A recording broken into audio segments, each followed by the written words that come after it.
Bonsoir à toutes et à tous, comment ça va? Bienvenue dans le talk de France Info. On se retrouve tous les soirs de la semaine sur la chaîne Twitch de France Info pour parler d'un sujet d'actualité, d'un sujet de société, parfois au sens un petit peu plus large, avec des invités qui sont en studio avec nous et qui répondent aux questions que vous posez dans le chat. Vous commencez à le savoir maintenant, quand vous avez des questions évidemment. Mais aussi des réactions. Voilà, n'hésitez pas à vous emparer de cet outil. Je vous vois déjà. Bienvenue, bonsoir les Pamioles. Tristan 2023 Twitch. Hello Olivier 89 340. Yaya 0017. Bienvenue à toutes et à tous. Noron officiel aussi, premier message sur le chat. Bienvenue. La question qu'on va se poser ce soir, c'est celle-ci. L'intelligence artificielle va-t-elle détruire nos emplois? Le lancement de ChatGPT a ravivé une peur qui est bien connue, celle que les robots remplacent les humains. Il a relancé le débat sur l'impact des technologies sur le travail. Elon Musk a même dit que les robots finiraient par nous voler nos emplois. Et la semaine dernière, lors de la conférence Web Summit de Rio de Janeiro, un chercheur américain prénommé Ben Goertzel, que je ne connaissais pas personnellement, a présenté à la foule Grace, un robot infirmière conçu pour s'occuper des personnes âgées dans les maisons de retraite, tout en déclarant que l'intelligence artificielle pourrait remplacer 80% des emplois dans les prochaines années. En attendant, que devons-nous penser de ces discours un peu anxiogènes, il faut le dire? À qui profite ce genre de discours? L'homme a finalement toujours cherché à automatiser les tâches pénibles. Alors qu'est-ce qui change cette fois-ci? Est-ce qu'on a raison d'avoir peur d'être remplacé? Ou est-ce qu'on ne doit pas plutôt craindre, par exemple, un accroissement des inégalités entre les cols blancs, les cadres, et les cols bleus, les ouvriers? L'IA aura un impact sur le marché du travail, mais qui seront les gagnants? Qui seront les perdants? À qui profite vraiment l'intelligence artificielle? On en parle avec nos invités qui sont déjà là, bien installés. Mais avant de vous les présenter, un mot et surtout nos pensées les plus sincères pour Arman Soldin, journaliste français de l'AFP qui a été tué hier dans une frappe de roquette dans l'est de l'Ukraine. Il avait 32 ans et il est mort pour nous informer, mort pour nous montrer la réalité de cette terrible guerre. Voilà, n'oublions jamais de défendre les journalistes, parfois on oublie, de les protéger, de protéger l'information fiable, indépendante, de défendre le reportage et le travail de terrain. Donc on présente évidemment nos condoléances à sa famille, à ses amis et à ses collègues. Nos invités ce soir. Bienvenue, ça y est, on vous voit. Marion Carré, experte en intelligence artificielle et en art, présidente et cofondatrice de Askmona. Tu vas nous expliquer tout à l'heure ce que c'est Askmona. Bienvenue à toi. Bonsoir. Je vous tutoie, j'ai changé. Vous voyez tout à l'heure, maintenant je vous tutoie. Juan Sébastien Carbonel, bienvenue. Toi, tu connais Twitch déjà? Oui. Tu suis des chaînes économiques? Oui, tout à fait. Tu es sociologue du travail, post-doctorant à l'École normale supérieure Paris-Saclay et auteur du livre Futur du travail aux éditions Amsterdam. Et tu as beaucoup étudié l'industrie automobile, notamment. Donc ça va être intéressant.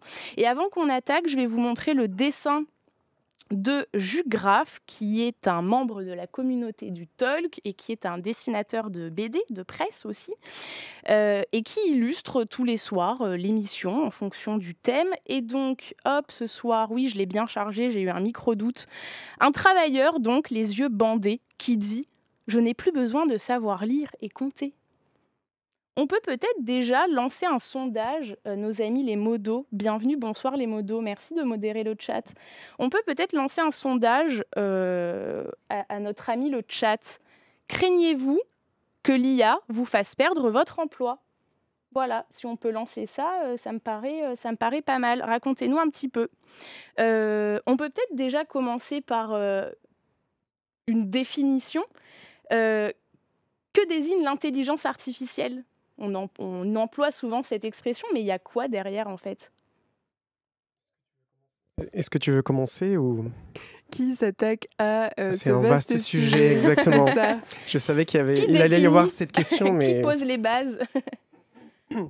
Allez Marion. Je pense que les bases, on va poser des bases vis-à-vis de ce qui nous intéresse ce soir, dans le sens où ce terme d'intelligence artificielle, déjà, il fait débat. Il y a certaines personnes qui trouvent qu'on ne devrait pas parler d'intelligence artificielle. Alors, il y a toutes sortes de propositions, d'autres non, mais c'est vrai que mettre côte à côte intelligence et artificielle, c'est déjà des fois un petit peu anxiogène.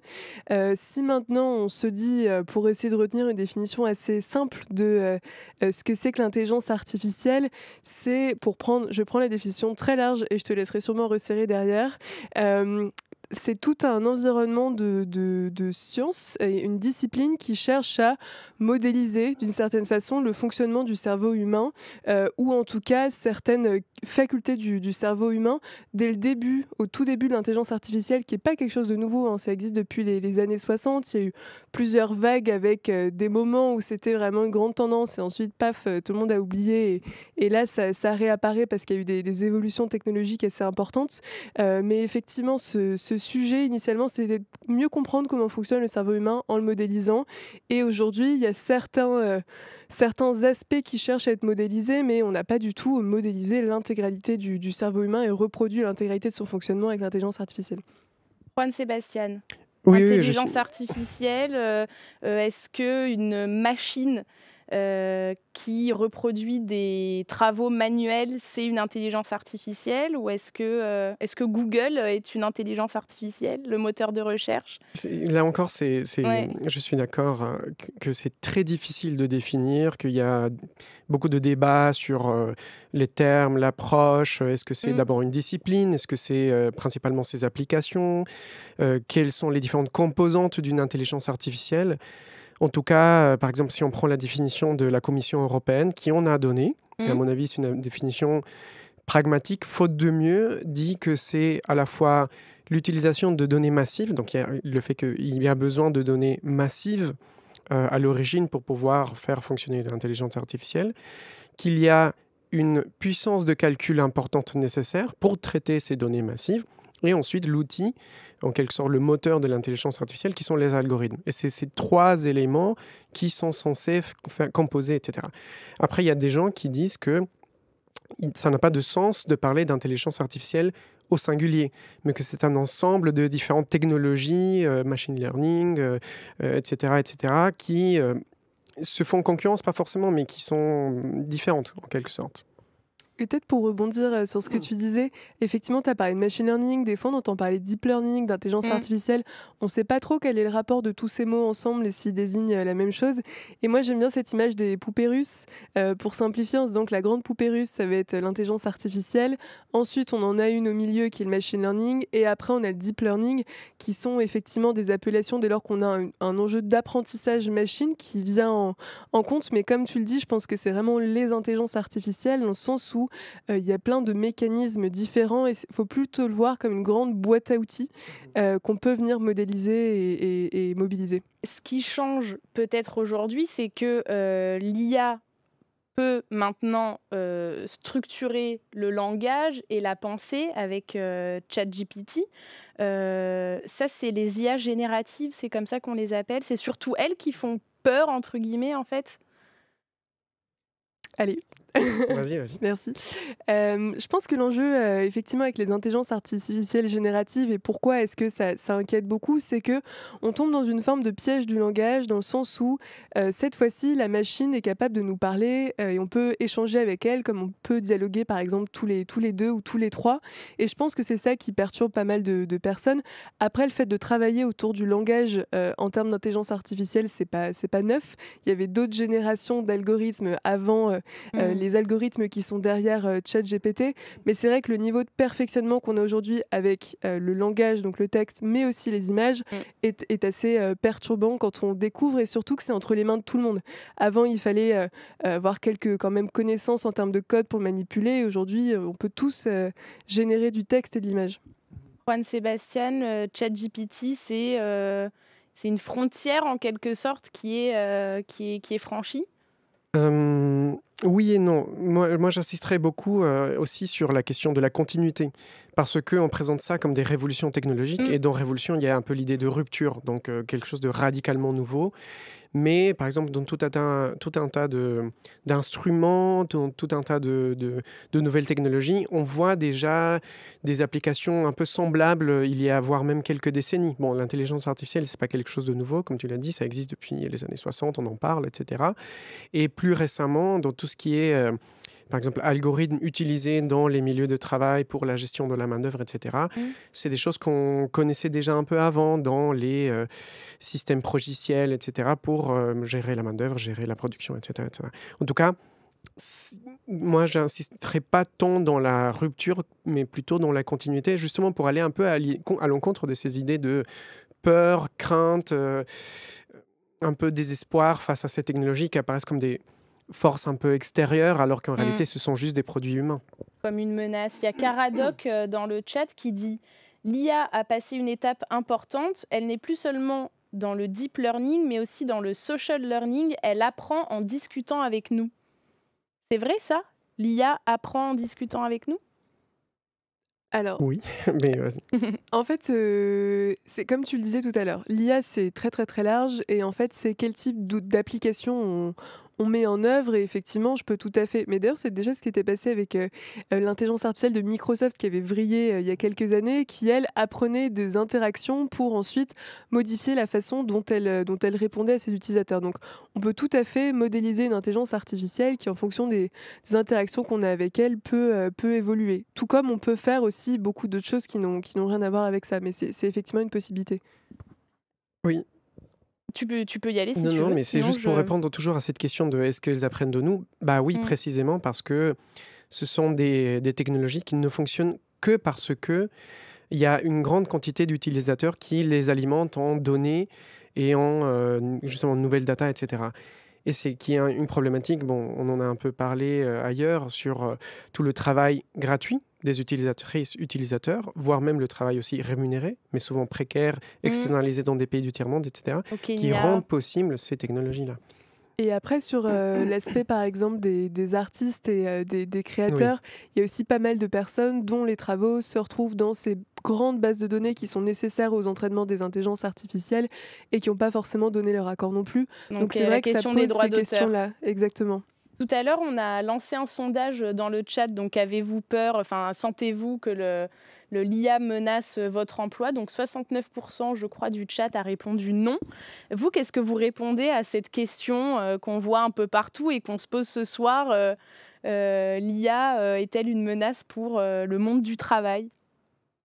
Je suis sociologue du travail, donc je m'autorise à répondre d'abord. Allez. Bon, déjà, je suis étonné que ce soit une majorité de non, c'est ça? Oui, c'est une majorité de non. Bah, peut-être c'est une bonne chose qu'il y ait autant de gens qui répondent non, parce que, là encore, ces discours sur la fin du travail sont omniprésents. Ouais. Alors concrètement, pour répondre à la question de quels sont les effets de l'IA et plus généralement les effets des nouvelles technologies sur le travail, en fait, c'est une sorte de arlésienne sur le travail et dans les travaux en économie, en sociologie. Et la principale réponse à cette question, c'est qu'on n'en sait rien et on ne sait pas. C'est trop difficile à répondre parce qu'il y a trop de paramètres à prendre en compte. Il faut étudier les choses au niveau d'une entreprise, d'un établissement, d'une usine, d'un bureau, d'un commerce, etc. Mais les choses sont beaucoup plus compliquées au niveau de la filière, du secteur, et au niveau de l'économie dans son ensemble. C'est tout simplement impossible, etc. Il y a tout un tas de chercheurs, économistes, sociologues, etc., qui se cassent les dents depuis que l'économie politique existe, depuis que la sociologie existe, sur cette question, sans pouvoir apporter une réponse définitive. J'ai noté et après tu peux prendre la parole Marion, j'ai noté qu'en 2013, par exemple, il y a 2 économistes d'Oxford qui avaient publié une étude qui prédisait justement la disparition de la moitié des emplois aux États-Unis dans les 10 ans à venir. Donc du fait de l'automatisation justement et donc prédiction inexacte. Marion? Ça vieillit pas très mal effectivement ce genre d'études. Pour répondre aussi vis-à-vis de ce que je connais, donc tout ce qui est lié aux artistes et aux métiers, on va dire créatifs. Parle-nous de Ask Mona. Au sens large. Alors je vais reboucler Oui. ensuite derrière. Et sur cette question des artistes, en fait, c'est assez réducteur de se dire que un artiste ou je veux dire un créatif au sens large, donc par exemple un auteur, un graphiste, un musicien, sont juste des personnes qui vont produire un texte, produire une image ou produire une musique. Il y a toute une partie de leur travail qui se joue en amont, sur l'inspiration, sentir aussi un peu le sens de l'époque, ce qui va émouvoir les gens, et réfléchir à un concept, une conceptualisation d'une ligne, on va dire, artistique, si je peux le dire comme ça. Ensuite, certes, il y a un geste artistique où là, l'intelligence artificielle peut intervenir pour produire. Des fois, ça peut aussi intervenir sur le fait d'être inspiré, de générer des sources d'inspiration, etc. Et après, on va sélectionner un résultat parmi ce que produit l'intelligence artificielle. On peut le retravailler aussi. Donc, ça ne peut pas remplacer un artiste. Par contre, ça peut potentiellement profondément bouleverser le mode de fonctionnement de certaines professions. Si on pense par exemple... L'économie, en fait. C'est ça, ouais. si on pense à cette grève des scénaristes à Hollywood, et bah, le point c'est que potentiellement, si on utilise l'intelligence artificielle pour générer des premiers scripts et que eux ils sont juste là en deuxième relecture pour faire des amendements, et bah, ils vont être payés moins cher et ils descendent un petit peu dans la chaîne de valeur, mais je pense qu'on reviendra là-dessus après. Peut-être en 2 mots sur Askmona, nous notre enjeu c'est de mobiliser l'intelligence artificielle pour faire gagner du temps aux professionnels de la culture et améliorer l'expérience des visiteurs. Et donc concrètement, on vient se placer avant, pendant et après la visite. Avant la visite, on a mis en place des assistants qui viennent répondre à toutes les questions des visiteurs. Donc c'est un chat, c'est un bot en fait. C'est ça, c'est un ouais. chat par exemple sur le site du Colisée à Rome. Pour prendre un exemple, on peut poser toutes ces questions. Et donc l'enjeu pour nous, c'est d'éliminer les freins à la visite parce que des fois, ce qui fait qu'on ne va pas dans un musée, c'est parce qu'on n'a pas la bonne info au bon moment. Est-ce que je peux venir avec ma valise, des choses comme ça. Et ça remplace pas les guides. Pas du tout, et c'est pas la même Touristique. chose. En fait, ça fait même gagner du temps C'est aux un équipes. complément, c'est ça. Qui n'ont pas toujours le temps de répondre à tout le monde, qui sont pas dispo avant 3 heures quand la personne se pose la question. Donc ça, c'est avant. Pendant, on fait des assistants pour faire visiter. Donc par exemple, au Centre Pompidou, on peut prendre en photo une œuvre et avoir plus de contenu sur cette œuvre ensuite via cet assistant. Et après la visite, on a lancé un nouveau format de magnette, un des objets les plus collectionnés en boutique, où derrière, on peut scanner un QR code et discuter avec un personnage. Donc c'est aussi une approche ludique pour prolonger l'expérience. Donc ça, c'est des usages de l'intelligence artificielle pour venir enrichir, compléter, faire gagner du temps et diversifier l'expérience. Mais qui menace pas l'emploi pour le coup. Juan Sébastien, elle vient d'où alors cette peur qu'on nous remplace, qu'on nous pique notre travail? Des médias? Non, je rigole. En Mais partie. c'est pas grave. Non, mais ici, T'as le droit. Non, mais bien en sûr. vrai, ça fait pas. Bah, C'est une en fait, critique c'est- qui se tient. Il n'y a pas de problème. C'est pas... Comment dire? Il y a plusieurs sources. Bon, déjà Elon Musk. Elon Musk. En fait, je reviens En fait. sur Elon Musk parce que tu l'as mentionné. Et c'est marrant qu'ils disent que l'intelligence artificielle, ChatGPT, etc. Elon Musk lui-même, il a une usine à Fremont, en Californie, où il assemble des Tesla. Et il avait eu à un moment donné une politique d'automatisation très poussée. C'est-à-dire qu'il vraiment, il voulait que ce soit une usine lights out, c'est-à-dire pratiquement sans ouvriers, donc dans le noir. Ok. Mais il s'est rendu compte lui-même, il y a un tweet très célèbre d'Elon Musk qui revient là-dessus, il s'est rendu compte lui-même que, en fait, les robots sont trop peu fiables. Parce qu'il y avait trop de problèmes de qualité, qu'il y avait trop de pannes, etc. Et donc, il a fait retour en arrière dans cette Et volonté c'est dit, les d'automatisation. humains, c'est quand même pas si mal.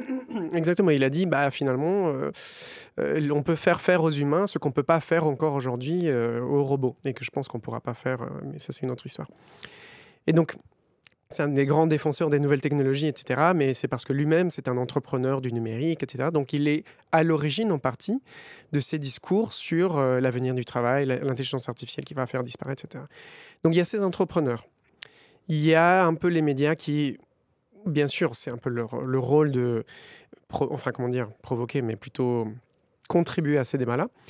Il y a un troisième acteur qui n'est pas des moindres, qui sont les futurologues, qui sont des gens qui vivent un peu qui sont des gens qui sont censés imaginer des futurs probables, mais il est, à mon avis, improbable de pouvoir imaginer un futur certain, surtout dans l'avenir du travail.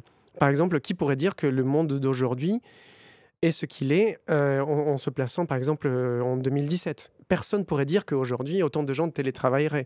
Personne ne pourrait dire aujourd'hui qu'il y aurait des pénuries de pièces, etc., comme il y en a à cause de la guerre en Ukraine. Tu veux dire qu'il y a une sorte de réflexe presque à vouloir toujours sans cesse se projeter dans l'avenir, imaginer des scénarios Il y a des gens qui en font son métier, en tout cas. D'accord. Et eux, les futurologues, comme on les appelle, c'est des gens qui, justement, entretiennent ce genre de discours sur la perte d'emploi grâce aux nouvelles technologies, des trucs comme ça.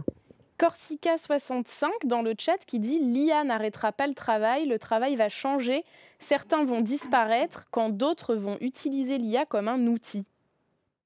Moi, ça me fait penser dans l'histoire un peu des techniques, il y a pas mal de précédents.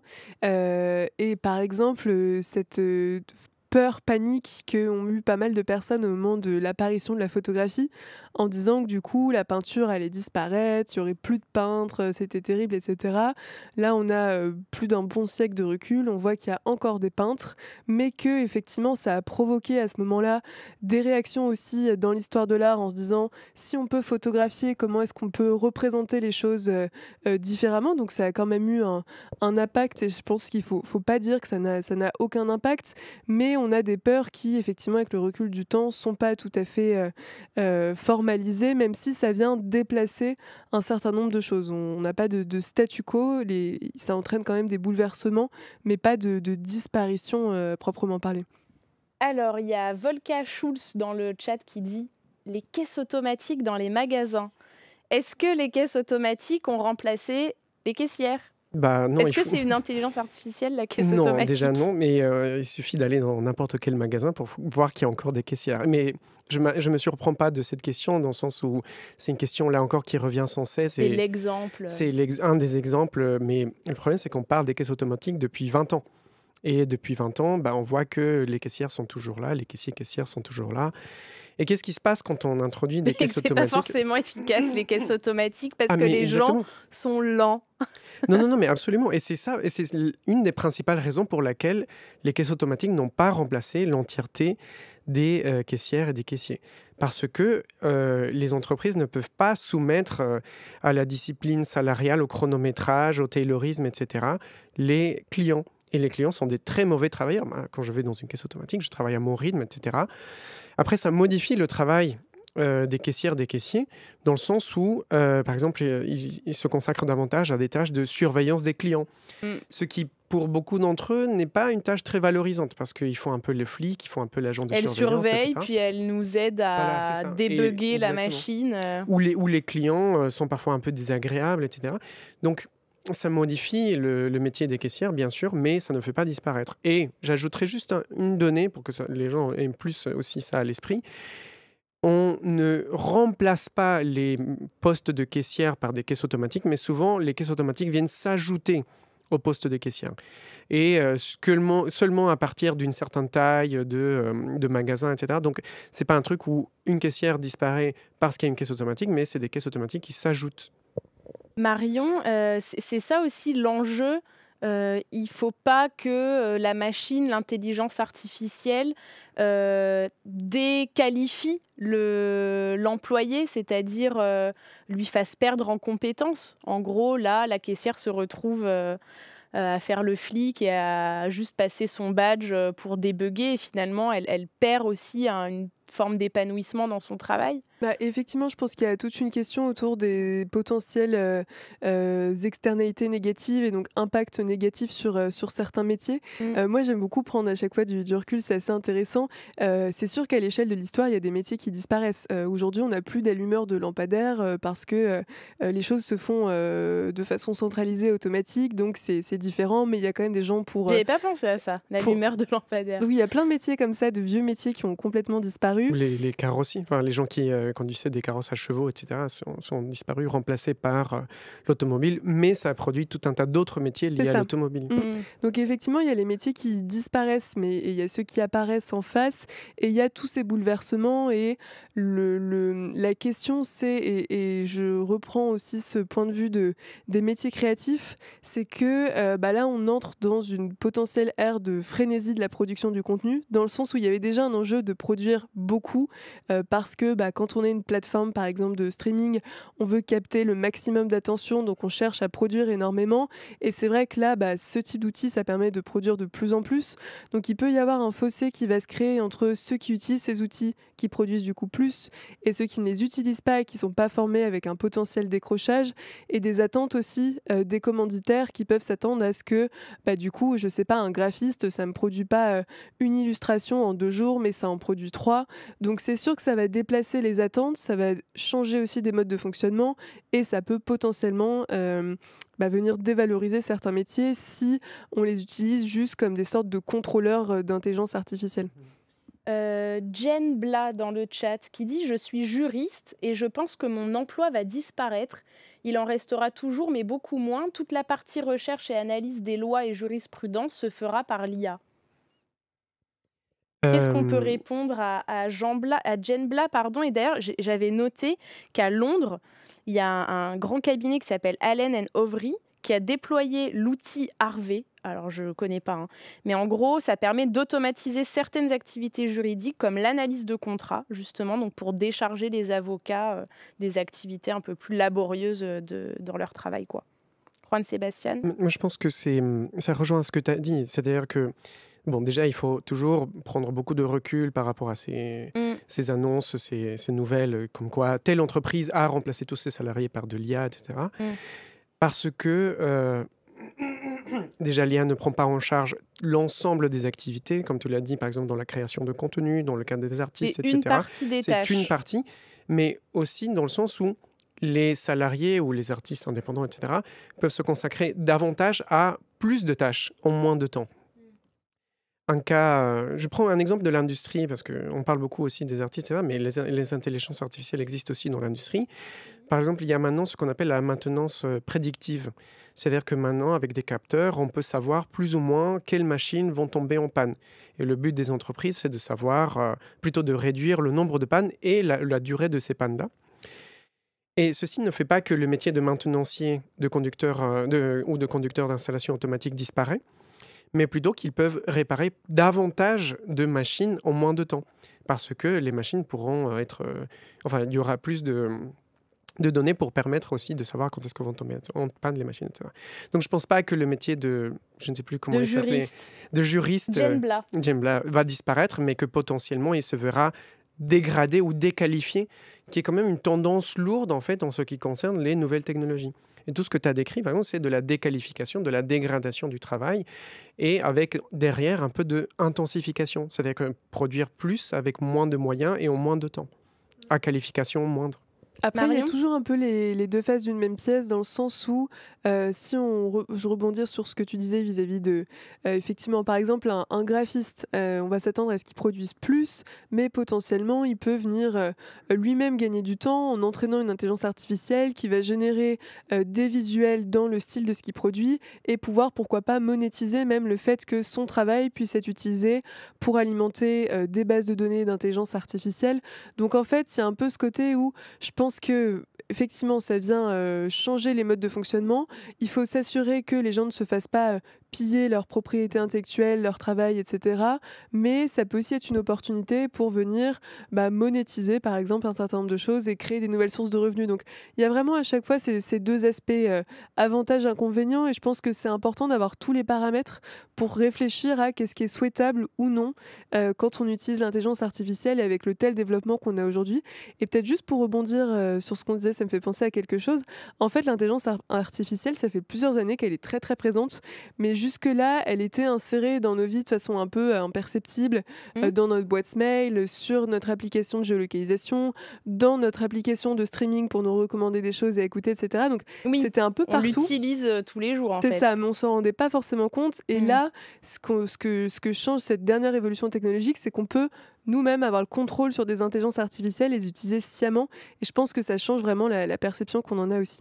Peut-être que ce qui fait peur, ça serait le cas où l'intelligence artificielle pas prendrait une décision à notre place, mais nous aiderait à en prendre une. C'est peut-être ça ce qui est problématique.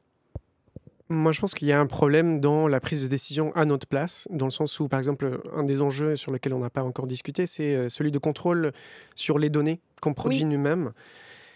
Là encore, dans le monde du travail, des intelligences artificielles utilisent des données qui sont produites par les salariés, qui vont justement de la géolocalisation à des cas un peu plus radicaux, dont on ne voit pas encore le cas en France, mais on le voit un peu aux États-Unis, comme par exemple la surveillance de l'état physique des salariés, voire même de l'état mental des salariés, etc. Tout ce qui est l'utilisation de données biométriques, etc. Donc, moi, je pense qu'il y a un problème d'utilisation de ces données-là à notre insu, voire même contre les salariés dans les entreprises. Donc, il y a un vrai problème aussi de démocratie, d'accès à ces données-là, de comment elles sont utilisées, etc. Théo le zombie qui dit c'est pas ça la destruction créatrice de Schumpeter? Je ne suis pas économiste, donc je ne répondrai pas à cette question.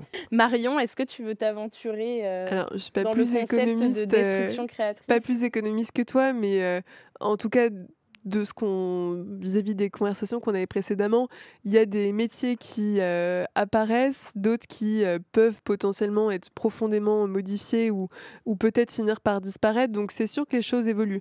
Mais je pense que c'est pas quelque chose à imputer spécifiquement à l'intelligence artificielle. Dès lors que les techniques évoluent, les métiers évoluent et on se trouve dans cette continuité avec effectivement une échelle précédente qui est ajoutée par le fait que l'intelligence artificielle a un impact dans beaucoup d'industries. Alors, est-ce qu'il n'y a pas justement... Est-ce que tous les travailleurs sont égaux face à cette révolution de l'intelligence artificielle? Il y a la dernière étude, il y en a plein, hein, mais d'OpenAI qui confirme qu'en gros, les emplois qui sont le plus exposés à l'intelligence artificielle, ce sont les salaires qui sont le plus élevés. Donc, est-ce qu'il n'y aurait pas ce risque finalement que donc, les cols blancs, les cadres, soient déchargés d'une forme de pénibilité grâce à l'IA et que pour le coup, les cols bleus, les ouvriers, eux, continuent quand même toujours à faire des tâches difficiles et pénibles? Peut-être en introduction, après je t'en passerai la parole là-dessus comme c'est plus ton sujet, mais Vous êtes tellement poli. C'est génial. Parfois, on a des invités qui s'arrachent la parole et tout. Vraiment, ça fait plaisir. En fait, je pense que ce qui a perturbé pas mal de personnes, c'est que on a cette habitude d'évolution des techniques où c'est plutôt, comme tu mentionnais, les cols bleus qui sont automatisés. Et là, c'est des cols blancs. Si on prend des scénaristes, c'est plutôt des professions Les qualifiées, voire très journalistes. qualifiées, des journalistes. On parlait de juristes tout à l'heure. Donc, je pense que c'est ça qui est assez perturbant dans l'évolution qu'on constate par rapport à une habitude qu'on avait antérieurement. Je reviendrai un peu sur cette étude en particulier parce que c'est OpenAI qui l'a faite et Bah donc oui. ils sont un peu juges partis. Bah oui. Donc là encore, il faut toujours se poser la question de d'où viennent ces discours sur le futur du travail, sur la disparition de l'emploi, Quel etc. intérêt à dire ça? Et qui le porte et quel intérêt justement il y a à porter ces discours-là. Et certains collègues, notamment Antonio Casilli, qui est un des spécialistes en France, voire même dans le monde sur l'intelligence artificielle, dit que ce rapport d'OpenAI est le nouveau Frey-Osborne, c'est-à-dire le rapport que tu as cité plus tôt de 2013, Oui. qui dit que 47% des emplois aux États-Unis, etc. Et donc, on voit de temps en temps ces rapports apparaître pour dire que l'emploi va disparaître. Bon, jusqu'à présent, l'emploi n'a pas disparu. Et je ne pense pas qu'il va disparaître, même si dans 10 ans, on verra un nouveau rapport qui dira que ChatGPT, je ne sais pas, 17 fera disparaître l'emploi, etc. Mais je me permets d'ajouter une chose, c'est qu'il y a toujours des gagnants et des perdants. Mais la question est de savoir jusqu'à quel point il y a des gagnants et jusqu'à quel point il y a des perdants. Et une des particularités du changement technologique, c'est que ça produit beaucoup de perdants et peu de gagnants. Et donc, il y a un enjeu politique aussi à savoir comment faire en sorte qu'il y ait surtout des gagnants.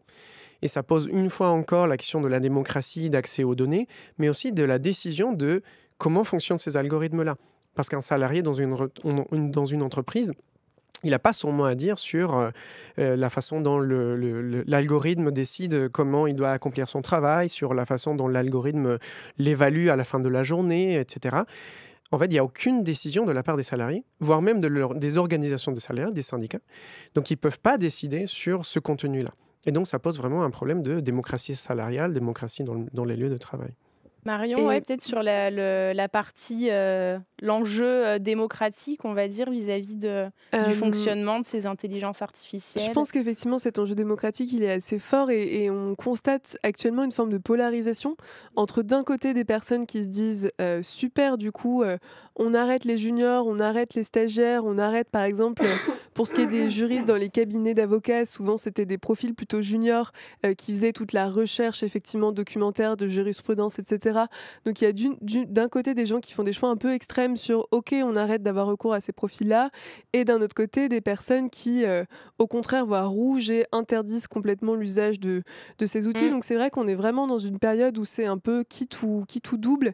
Et je pense qu'il y a un enjeu, pour rebondir sur ce que tu disais, de consultation au sein des entreprises pour écouter aussi le terrain, que la décision ne se prenne pas forcément en haut en disant OK, on arrête le recrutement de stagiaires, on va automatiser. Plutôt peut-être que les personnes à l'échelle des métiers, des services, puissent déjà, à mon avis, il y a un premier enjeu de formation, que Mmh. tout le monde puisse comprendre comment ça fonctionne et voir dans son métier qu'est-ce que ça peut apporter ou non, sachant que souvent ce qu'on connaît de ChatGPT, moi je pense à l'enjeu par exemple dans l'enseignement, c'est ok, maintenant tout le monde va faire du plagiat et générer ses devoirs, et en fait non, il y a Ça plein d'autres aussi, c'est la usages. crainte, C'est ça, mais il y a plein d'autres usages où on peut l'aider à nous faire réviser une leçon, à réfléchir sur un sujet, à produire un plan, penser à un plan de com. Enfin, il y a des tonnes d'usages où en fait il y a une palette d'outils pour pour une personne, pour un professionnel qui est assez important. Donc je pense que déjà, il faut former.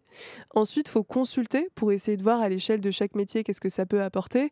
Et après, on arrivera sûrement à des décisions plus équilibrées pour voir dans quelle mesure on trouve que sur certains postes, sur certains emplois, c'est pas souhaitable ou c'est pas efficace, hein, parce que c'est pas magique non plus. Et il y a des choses où c'est peut-être pas pertinent d'utiliser, et d'autres où au contraire ça fait sens.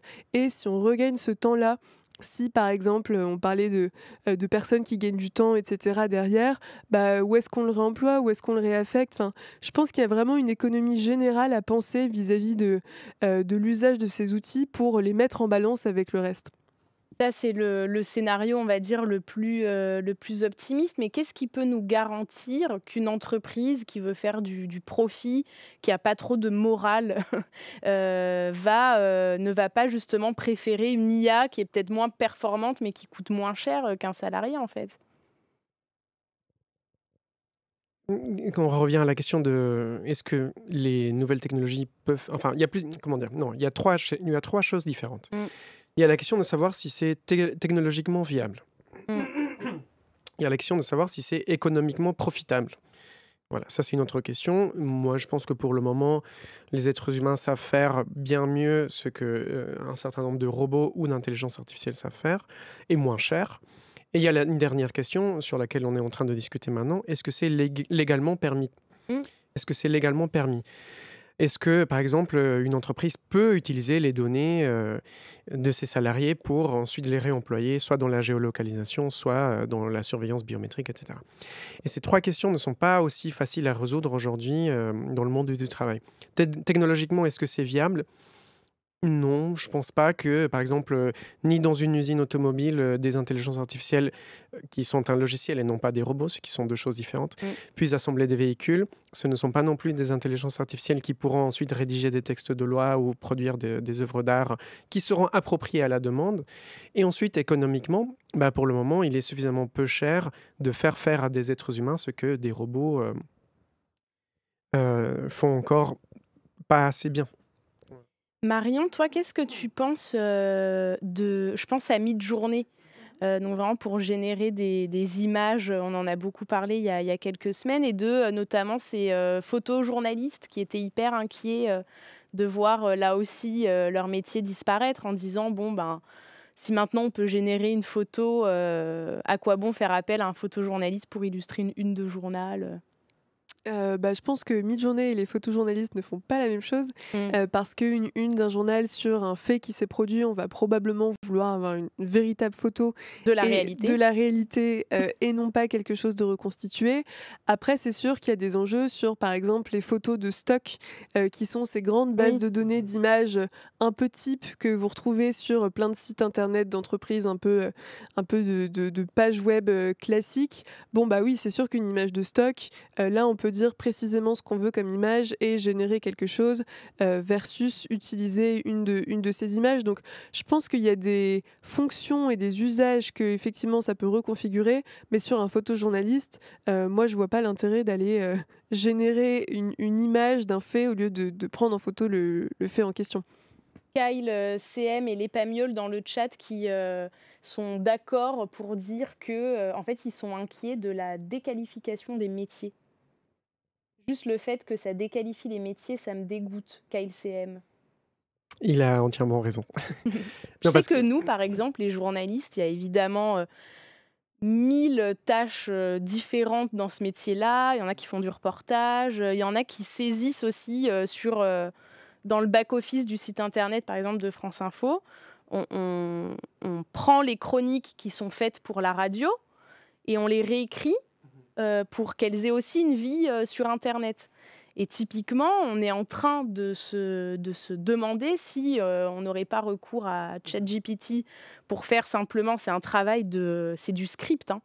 On se pose évidemment cette question mais du coup, je vais devenir un contrôleur de ChatGPT et je vais même plus avoir le plaisir peut-être de reformuler une phrase qui a été écrite pour la radio, de l'enrichir pour qu'elle soit un petit peu Oui. plus sympa à lire Et en faire plus, surtout. et Parce en que faire déqualifier, plus, c'est aussi pour en faire plus produire par la plus. suite.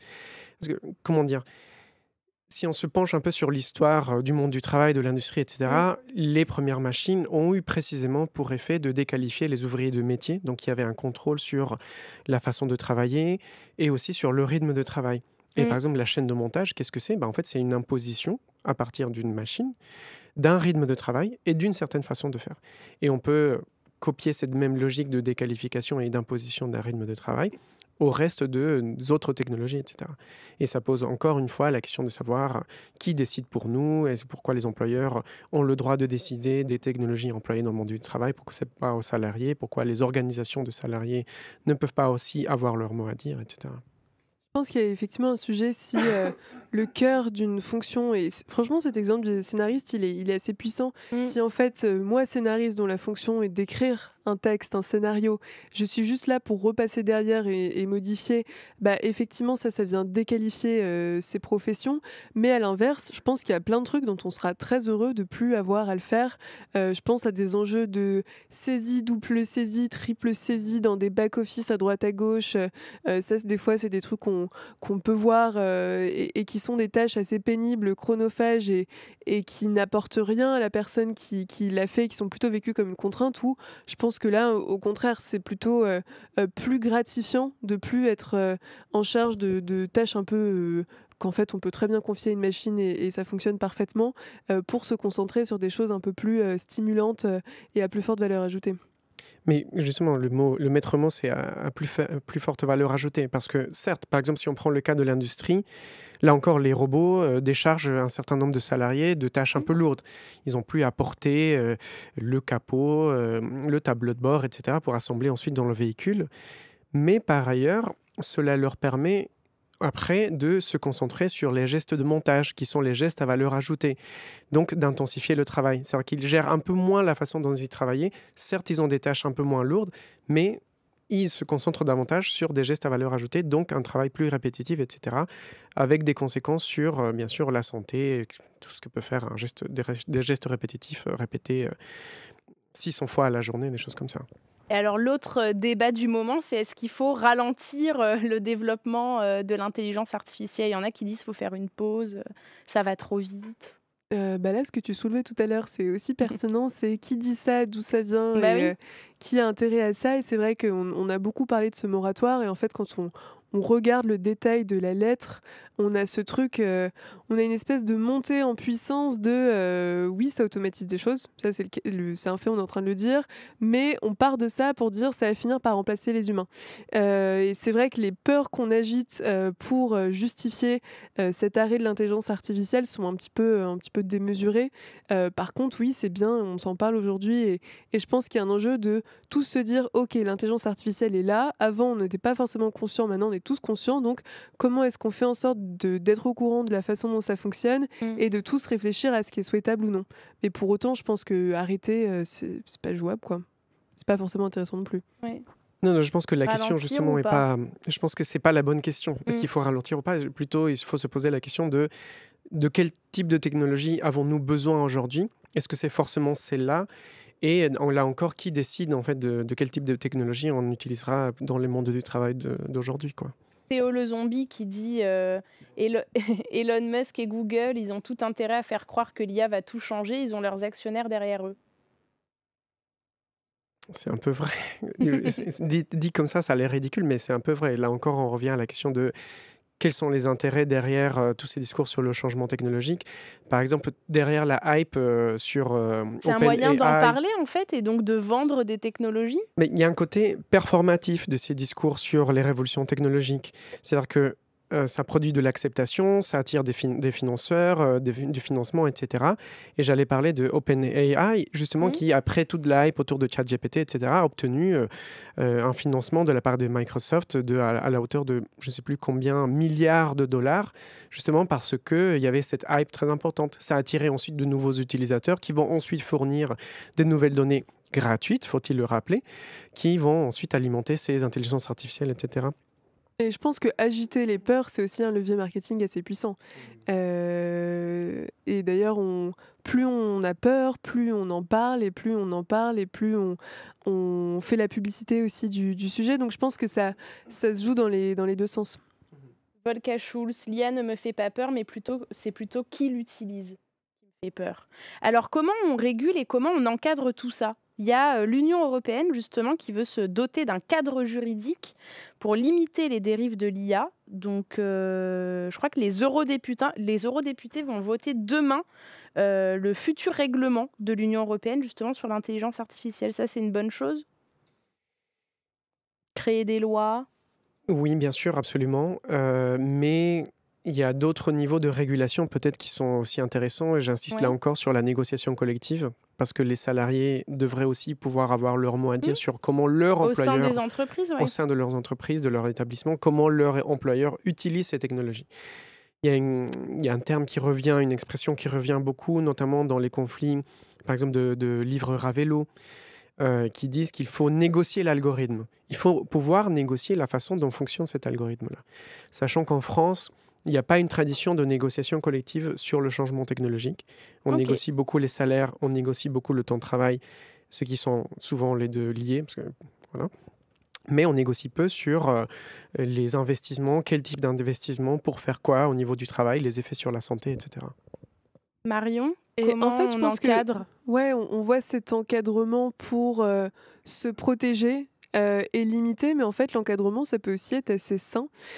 Parce que si je reprends cette question des créatifs, il y a notamment eu, par exemple, des décisions aux États-Unis sur ces enjeux de copyright en disant oui, mais si on fait une image avec Midjourney, bah, en fait, l'illustrateur qui a fait, par exemple, la BD, il y avait tout un cas là-dessus, ne peut plus se prévaloir du fait que, enfin, ne peut plus revendiquer de propriété intellectuelle vis-à-vis de ça. Et je pense qu'il y a vraiment un enjeu de clarifier qu'est-ce qu'on fait vis-à-vis du droit d'auteur, vis-à-vis de tous ces sujets-là, qu'est-ce qui se passe pour qu'on puisse être aussi plus serein dans l'usage de l'intelligence artificielle. Éviter d'avoir une sorte de flou juridique autour de qu'est-ce qui se passe. Ça peut permettre effectivement d'encadrer, de poser, je pense qu'il y a des limites à poser à un niveau plutôt macro et ensuite effectivement à l'échelle de l'entreprise de façon plus concrète, mais aussi savoir dans quel cadre on évolue et quelles sont les contraintes et du coup qu'est-ce qu'on peut faire ou non, ça va fluidifier un certain nombre de choses.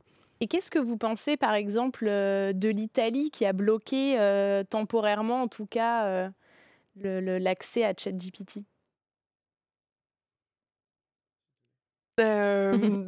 C'est bloqué, oui, mais après, bien sûr que toutes les personnes qui ont déjà utilisé des VPN savent on peut contourner assez facilement le blocage. Et surtout, en fait, ce qui est intéressant, c'est que finalement, OpenAI fait un peu chef de file et on bloque OpenAI parce que c'est ce qu'on connaît le plus, ChatGPT. Mais en fait, il y a plein d'autres services qui proposent à peu près la même chose et qui n'ont pas forcément été bloqués non plus. Donc, je pense que ces technologies, elles sont là, utilisées d'une façon ou d'une autre. Et après, on peut aussi, là, je vais prendre un exemple qui est issu de Ascona, mais par exemple, nous, on utilise des logiques type ChatGPT, mais on a créé une surcouche qui permet de contrôler l'information et donc de faire en sorte que, toujours, je suis dans un musée, je prends Et en des photo sources. C'est ça, Vous je prends en photo identifiez un des tableau sources. et en fait, je peux avoir une conversation type ChatGPT sur le tableau pour en savoir plus, mais en amont, on a contrôlé les sources, ça vient d'informations du musée, etc. Donc, en fait, c'est pas forcément négatif. L'enjeu, c'est vraiment comment est-ce qu'on s'en sert, comment est-ce qu'on pallie aux limites, parce que les limites, elles sont présentes, mais je pense que la techno, elle est là. Il y a plein d'applications aussi assez intéressantes à investiguer et à déployer. Juan Sébastien, Voilà, non, je suis sur d'accord avec cette l'Italie. idée. Je suis d'accord avec cette idée-là que, enfin, se bloquer. Là encore, c'est bien l'Italie qui a décidé de bloquer l'utilisation de ChatGPT, c'est ça? Oui, en attendant que OpenAI fournisse certaines Bah, garanties, en fait. moi, je suis, Une sorte de mise en demeure. oui, oui, oui. Non, non, moi, je suis partisan qu'il y ait des Et ils régulations n'ont pas sur. bloqué l'API, nous dit Isgal dans le chat. Bon, je m'exprimerai pas là-dessus parce que j'ai pas suivi dans le détail. Mais effectivement, oui, c'est un très bon point sur l'API, c'est-à-dire que l'application ChatGPT, pas possible d'y accéder, mais les API, et donc toute entreprise peut, et même tout particulier d'ailleurs, peut développer une application qui utilise l'API. Donc c'est la façon dont on peut communiquer avec ChatGPT, et c'est vrai que du coup, quelqu'un aurait pu faire un petit ChatGPT de son côté en utilisant juste l'API. Donc ce qui est intéressant, c'est de soulever, sans rentrer dans tous les détails, le fait que cet exemple, je trouve qu'il est assez symptomatique du fait que cette technologie, elle est là, et l'enjeu, c'est de se dire comment est-ce qu'on fonctionne avec. Mais on ne peut pas la bloquer en soi. Et je crois qu'on a fait le tour. KLCM qui nous dit c'était pour sur l'Italie, c'était pour une histoire de respect de la vie privée. Maintenant, c'est réautorisé en Italie. Et Juan Sébastien, toi, on va envoyer plein de liens au chat tout à l'heure, mais dans une tribune que tu as publiée dans le journal Le Monde, tu dis que finalement, cette crainte de voir son travail remplacé, c'est quelque chose qui revient à chaque fois qu'il y a une révolution industrielle, en fait. Oui, oui, tout à fait. Je reviens un tout petit peu sur le sens de la tribune parce que je l'ai Oui. écrit à un moment donné où, Ah. Oui, non, vas-y, oui, pardon. où il y avait des tribunes, d'autres tribunes qui disaient que il fallait pas manifester contre la réforme des retraites. Il fallait plutôt s'intéresser à l'intelligence artificielle qui représentait un bien plus grand danger pour les salariés dans le pays que la réforme des retraites. Et moi, j'étais un peu énervé. Et je me suis dit, ces gens, ils n'ont rien compris. Et c'était des tribunes notamment écrites par ces futurologues, par ces célèbres futurologues qui, justement, se penchent un peu sur l'avenir, qu'est-ce que va devenir le monde du travail, etc., qui défendent l'idée d'une disparition du travail grâce aux nouvelles technologies.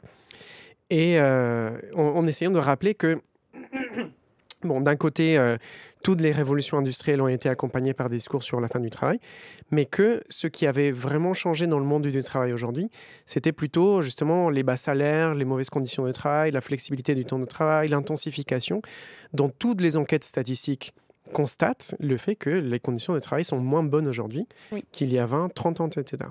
Et s'il y a autant de gens qui descendent dans la rue aujourd'hui, c'est précisément parce que le monde du travail ne donne pas envie. Parce qu'il y a une crise du travail qui est très profonde, qui a été révélée, je ne pense pas qu'elle date du Covid, mais qui a été révélée par l'épidémie de Covid, etc. Et donc parler de l'intelligence artificielle comme le grand danger, etc., était pour moi une diversion par rapport aux vrais problèmes du monde du travail aujourd'hui. Le risque, c'est d'oublier la vraie crise en fait que subit le monde du travail, toi tu dis. Oui, oui, absolument. Bon, mais on fait aussi des streams sur les conditions de travail, donc Heureusement. tout va bien. Marion, est-ce que tu souhaites ajouter quelque chose avant qu'on se dise au revoir? J'avais noté faut-il taxer les robots? Parce que je sais que c'est l'autre sujet controversé du moment. Bill Gates a dit, voilà, on pourrait taxer les robots pour mieux répartir les richesses. En gros, les robots augmentent notre productivité et donc on les taxerait pour qu'ils nous aident à, je sais pas, construire des écoles, financer nos retraites. Pour que ça ruisselle, on peut voir l'angle de taxer. Moi, j'aime bien cette approche de comment rémunérer, enfin, en se disant vis-à-vis de cet aspect de l'usage des données issues des travaux d'autres personnes, comment est-ce qu'on rétribue ces personnes dont les données sont utilisées? Comment est-ce qu'on peut créer des modèles vertueux? C'est assez intéressant de penser d'autres modèles économiques autour de l'usage des intelligences artificielles. Juan Sébastien, taxer les robots? Taxer les patrons d'abord et augmenter les salaires ensuite. Merci beaucoup. Comment vous voyez le travail dans le futur, pour finir? Là encore, justement, on n'aurait pas pu prévoir le monde du travail aujourd'hui en 2019. Je pense que là encore, c'est très difficile de dire quel sera le monde du travail d'ici 4 ans. Donc, Peut-être que ça sera moins bien, mais pour les raisons que j'ai évoquées tout à l'heure et pas forcément pour le changement technologique. Marion? Moi, j'ai envie de dire que finalement, on est tous acteurs du changement et que chacun à son échelle, on peut aussi, avec cet abaissement en fait de la barrière à l'entrée sur l'usage de ce type de technologie, essayer de repenser, de réfléchir à des applications et de voir comment est-ce que oui ou non, à notre échelle, c'est pertinent, ce qu'on peut en faire ou pas. Et en tout cas, je pense que c'est intéressant de tous se questionner sur ce que ça peut nous apporter. Merci beaucoup. Olivier 89 340 qui dit oui, taxer les robots pour payer le revenu universel d'existence. Ça, c'est un tout autre débat. Est-ce qu'on a encore 1 heure ou pas? Non, Voilà. mais on pourra faire un autre stream Sur le le revenu sujet. universel, tout à Bah fait. oui, Tout à mais fait. on se le note. Merci beaucoup Marion Carré, experte en intelligence artificielle et en art, présidente et cofondatrice de Ask Mona. Merci beaucoup Juan Sébastien Carbonel, sociologue du travail, post-doctorant à l'École normale supérieure Paris-Saclay et auteur du livre Futur du travail aux éditions Amsterdam. Merci à vous, ça vous a plu? Oui, absolument. C'est très chouette. Elle est vite passée l'heure, ça passe vite. Merci beaucoup le chat d'avoir suivi cette émission, ce stream, appelez ça comme vous voulez. On se retrouve demain à 18h pour parler de mixité sociale à l'école. Voilà, un tout autre sujet. En attendant, bonne soirée. Je lance la boucle de fin et ne bougez pas, je vais regarder, voir où est-ce que je peux faire un petit raid. Bonne soirée et merci encore à toutes et à tous. Salut, à demain, 18h.